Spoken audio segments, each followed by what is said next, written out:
पहाड़ों के पास एक छोटे से गांव में हमजा नाम का एक लड़का रहता था। वह बहुत जिज्ञासु था और खजाने की कहानियां सुनना बहुत पसंद करता था। उसके दादा अक्सर एक पुरानी कहानी सुनाते। बहुत साल पहले एक महान राजा ने पहाड़ों के अंदर एक खजाना छिपा दिया था। केवल सबसे बहादुर और नेक दिल इंसान ही उसे पा सकता है। हमजा हमेशा उस खजाने को खोजने का सपना देखता था। एक दिन जब वह नदी के किनारे खेल रहा था तो उसे एक टूटी हुई बोतल के अंदर एक पुराना नक्शा मिला। नक्शे पर अजीब निशान थे और वह पहाड़ों की ओर जाने वाला रास्ता दिखा रहा था। हमजा खुशी खुशी दौड़ता हुआ घर आया और अपने दादा को दिखाया।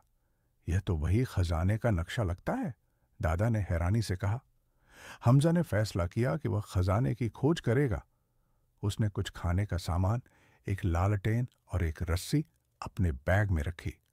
उसका सबसे अच्छा दोस्त इयान भी उसके साथ जाने के लिए तैयार हो गया। जैसे जैसे वे पहाड़ों की ओर बढ़े, उन्हें कई मुश्किलों का सामना करना पड़ा। उन्होंने एक गहरी नदी को गिरे हुए पेड़ के सहारे पार किया, ऊंची चट्टानों पर चढ़े और अंधेरी गुफाओं से गुजरे। लेकिन हमजा बहुत बहादुर था और इयान बहुत समझदार था। दोनों ने एक दूसरे की मदद की। आखिरकार वे एक विशाल पत्थर के दरवाजे के सामने पहुंचे जिस पर एक पहेली लिखी थी। केवल वही खजाना पाएगा जो दूसरों के साथ बांटेगा। हमजा और इयान कुछ देर तक सोचते रहे। फिर हमजा को याद आया कि उसके पास 2 रोटियां हैं। उसने एक रोटी तोड़कर इयान को दे दी। अचानक दरवाजा खुद ब खुद खुल गया और अंदर से सुनहरी रोशनी निकलने लगी। जब वे अंदर गए तो उन्हें एक सुंदर खजाने का संदूक मिला जो सोने और हीरों से भरा हुआ था। लेकिन बीच में एक चिट्ठी रखी थी। असली खजाना सोना नहीं बल्कि भलाई और दोस्ती है। हमजा और इयान मुस्कुरा दिए। उन्होंने सिर्फ कुछ सोने के सिक्के लिए और गांव लौट आए।